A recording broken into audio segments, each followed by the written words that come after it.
Returns भी file कर दी, tax भी जमा कर दिया। अब एक्सेस टैक्स अगर जमा हो गया तो रिफंड चाहिए नहीं चाहिए? यस, हर आदमी को रिफंड चाहिए होता है अगर एक्सेस टैक्स गलती से जमा हो गया। तो उसके केस में आपको ध्यान रखना पड़ेगा, एक कंप्लीट एप्लीकेशन आप उसको बना के दें डिपार्टमेंट को, और इसको आपको देना पड़ेगा proper officer of GST department. और ये कंप्लीट जितने भी डॉक्यूमेंटेशन इसके लिए प्रिस्क्राइब्ड है वो कंप्लीट होनी चाहिए, अदरवाइज आपको टाइमली नहीं मिलेगा।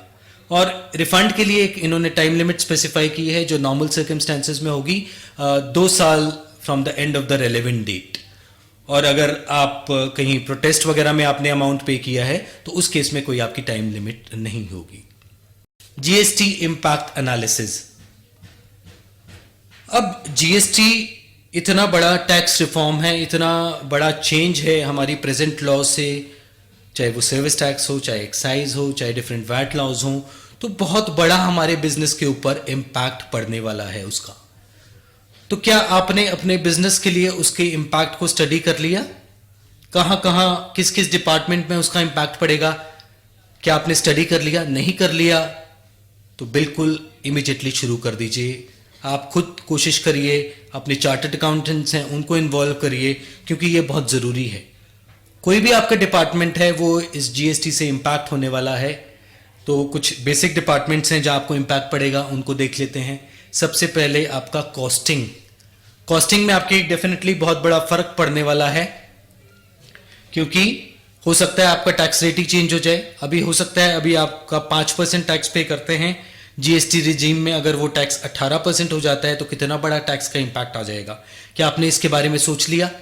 क्या आपकी प्रॉफिटेबिलिटी पे क्या इंपैक्ट आएगा इसका, आपने क्या उसके बारे में सोच लिया है?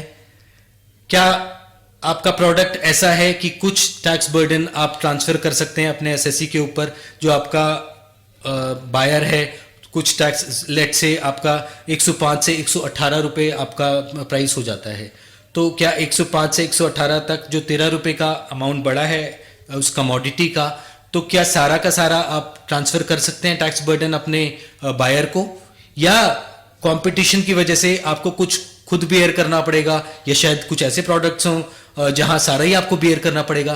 तो यही इंपैक्ट आपको समझने की जरूरत है। कैस्केडिंग इफेक्ट ऑफ टैक्सेस नहीं होगा, क्योंकि अभी शायद एज अ ट्रेडर आप दुकानदार हैं या आपका शोरूम है, उस केस में आप शायद एक्साइज ड्यूटी जो आपने पे किया है या डिफरेंट आइटम्स पे करते हैं उसका बेनिफिट नहीं ले पाते, तो वो बेनिफिट अब आप ले पाएंगे, क्योंकि जीएसटी वो सारी चीज़ों को अपने अंदर समा रहा है। और जो क्रॉस क्रेडिट अवेलेबिलिटी होगी वो होगी, टैक्स के ऊपर टैक्स नहीं लगेगा। और जो कुछ केसेस में जैसे मैंने बताया टैक्स का रेट हायर हो सकता है, तो इन सब चीज़ों का इंपैक्ट आपको समझना पड़ेगा, बहुत इंपॉर्टेंट है। सप्लाई चेन मैनेजमेंट, जो आप गुड्स सप्लाई करेंगे उसमें क्या इंपैक्ट आने जा रहा है? अभी आपका हो सकता है कि 4-5 स्टेट्स में आपने रजिस्ट्रेशन किया हो, वहां से आप गुड्स सप्लाई करते हैं या सर्विसेज प्रोवाइड करते हैं। क्या जीएसटी आने से जो गवर्नमेंट कह रही है कि एक नेशन और एक ही टैक्स होगा, कुछ हद तक सही भी बात है, तो जो एंट्री बैरियर्स हट जाएंगे, तो क्या पॉसिबल होगा कि हम दिल्ली से ही बाकी स्टेट्स में भी सप्लाई कर पाएं? तो उस केस में क्या मुझे अलग अलग स्टेट में रजिस्ट्रेशन लेने की जरूरत है, या उसको मैं सरेंडर कर दूं? क्या जो मैं अलग अलग गोडाउन्स बना रखे हैं अलग अलग स्टेट्स में, अलग अलग सिटीज में, क्या मैं उनको कंसोलिडेटेड कर सकता हूं? उसका भी एक कॉस्ट का इंपैक्ट आएगा। हो सकता है कि अभी आपने साउथ दिल्ली में या सेंट्रल दिल्ली में गोडाउन बना रखा हो, लेकिन क्योंकि जीएसटी आ सकता है, जल्दी आने वाला है, तो आपके लिए पॉसिबल होगा कि आप थोड़े दूर दराज जो एरियाज हैं, सबर्ब्स हैं, अब जो गांव के थोड़े से इलाके हैं दिल्ली के आसपास के या हरियाणा में जाएंगे तो फिर वहाँ का रजिस्ट्रेशन लेना पड़ेगा। लेकिन सिर्फ दिल्ली में अगर आप अपना गोडाउन बनाना चाहते हैं तो थोड़े पेरिफेरीज में चले जाते हैं, जो विलेजेस हैं, जो दिल्ली का पार्ट हैं, वहाँ अगर आप करते हैं वहाँ बड़ा गोडाउन ले सकते हैं और वहाँ आपका रेंट भी कम होगा, तो अगेन कॉस्ट का इम्पैक्ट पड़ेगा। या ट्रांसपोर्टेशन जो सर्विसेज हैं, जो लॉजिस्टिक्स हैं, आपके जो ट्रक्स आप यूज़ करते हैं सप्लाई के लिए, उनकी कॉस्ट भी उम्मीद की जा रही है कि कम हो जाएगी, क्योंकि मूवमेंट फास्टर होगी, पेट्रोल या डीजल कम यूज़ होगा, क्योंकि एंट्री बैरियर्स, कहीं भी आप जब बॉर्डर पे एंट्री करते हैं आते हैं तो वहाँ आप देखते हैं लंबी लंबी कतारें लगी होती हैं ट्रांसपोर्ट व्हीकल्स की, तो वो सब चीज़ें काफ़ी कुछ हद तक कम हो जाएंगी। तो उस चीज़ का भी इम्पैक्ट पड़ेगा, तो वो भी हमें इम्पैक्ट देखने की ज़रूरत है। कंप्लायंस कॉस्ट कहीं ना कहीं बढ़ जाएंगी अगर आपको, अभी आप मल्टीपल स्टेट में रजिस्ट्रेशन नहीं है, अभी आपका एक में ही है, लेकिन आगे आप मल्टीपल स्टेट्स में जाएंगे तो आपको मल्टीपल रजिस्ट्रेशंस लेने पड़ेंगे, तो कंप्लायंस कॉस्ट आपकी बढ़ेगी। इसी तरह से जो आपका आईटी इंफ्रास्ट्रक्चर है उस पर इम्पैक्ट पड़ेगा, चाहे वो छोटी कंपनी हो, मीडियम हो या बड़ी कंपनी हो, क्योंकि यहाँ जो आपको इनवॉइस अपलोड करनी पड़ेगी आपकी रिटर्न्स में, वो लाइन आइटम वाइज डेटा देना पड़ेगा। लाइन आइटम वाइज का मतलब है कि अगर आपकी इनवॉइस में 100 आइटम्स हैं तो 100 आइटम्स की डिटेल आपको रिटर्न में देनी पड़ेगी। 100 आइटम्स एक रिटर्न में, अगर आपकी 1000 रिटर्न्स हैं तो आपकी लाख आइटम्स की रिटर्न बन जाएगी, एक एक आइटम की आपको डिटेल रिटर्न में देनी पड़ेगी। तो उस चीज़ का क्या आपके कंप्यूटर के सिस्टम हैं, जो अपने के प्रोग्राम्स हैं, चाहे आप टैली यूज़ कर रहे हैं, चाहे आप बिजी यूज़ कर रहे हैं, चाहे आप कोई ईआरपी पैकेज यूज़ कर रहे हैं, तो क्या वो सॉफ्टवेयर प्रोवाइडर्स आपको उस चीज़ के लिए उन्होंने अपडेट कर दिया है, उसका पैच आ गया है, वो आपको देखने की ज़रूरत है। इसी तरह से ये सारा डेटा कैप्चर होकर अल्टीमेटली रिटर्न्स में जाना चाहिए, तो क्या सॉफ्टवेयर में उस तरह के चेंजेस हो गए, अपडेशंस हो गए, तो वो अभी आपको देखना पड़ेगा कि वो चीज़ें आ गई है या नहीं, आपको स्टडी करनी पड़ेगी, आपको देखना पड़ेगा। डेफिनेटली बिजी है या जो बाकी दूसरे सॉफ्टवेयर्स हैं वो इसके लिए आपकी अपडेट्स लाएंगे।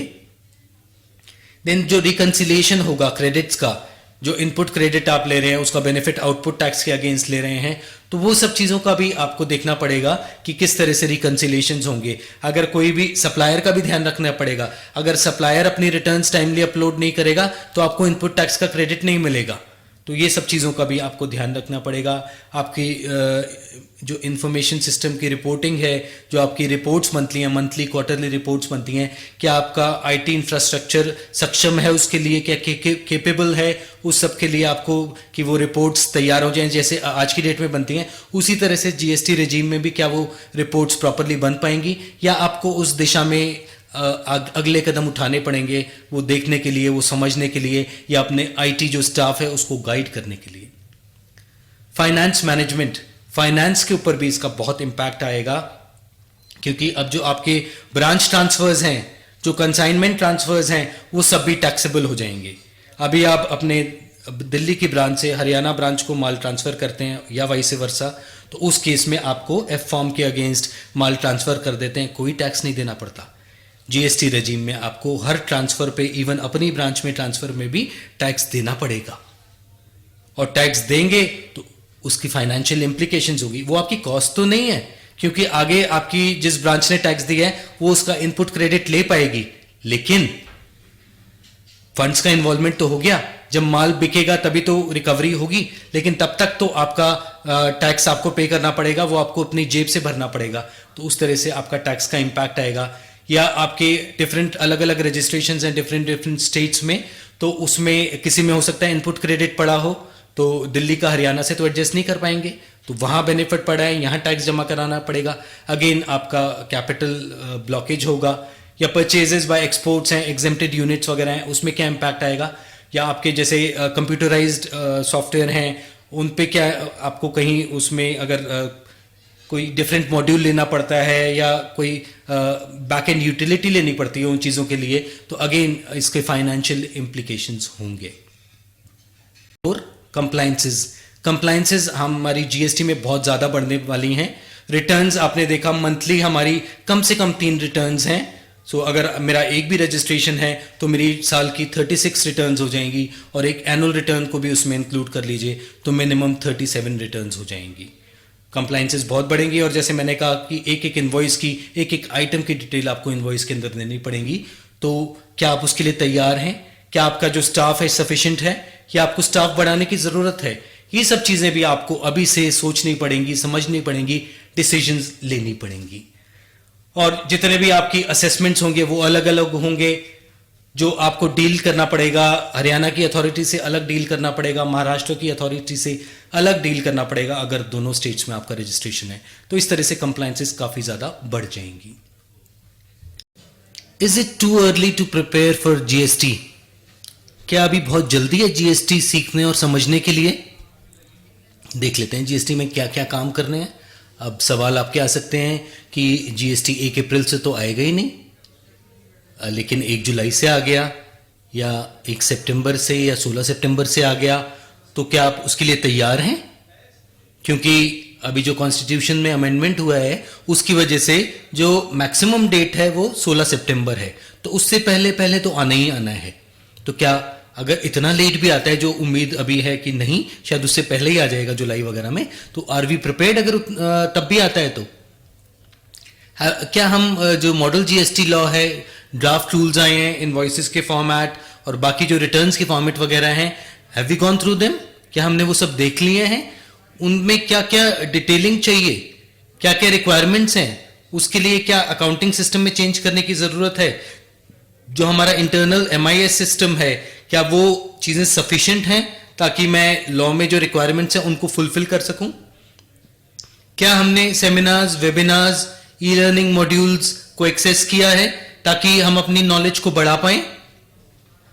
और आज की डेट में बेसिक अंडरस्टैंडिंग, जो भी फंडामेंटल चीजें हैं, बिल्कुल इनिशियल चीजें हैं, वो काफी लोगों को पता है, बट उसके बाद क्या हमेशा हम सिर्फ कार कैसे चलाई जाती है इसके बारे में हम ट्रेनिंग लेते रहेंगे? क्या जब तक हम कार में बैठेंगे नहीं तब तक हमें कैसे पता लगेगा कि वाकई कार कैसे चलाई जाती है? तो शायद अब वो टाइम आ गया है कि अब हम कार में बैठ के और निकलें, थोड़ा सा ड्राइव करें, रोड पे रोड सेंस हमें पता हो कि कहाँ स्लो डाउन करना है, कहाँ स्पीड अलाउड है, कहाँ हमें टर्न करना है, कहाँ हमें इंडिकेटर देना है। सो ऑल दोज थिंग्स अब हमें पता होनी चाहिए।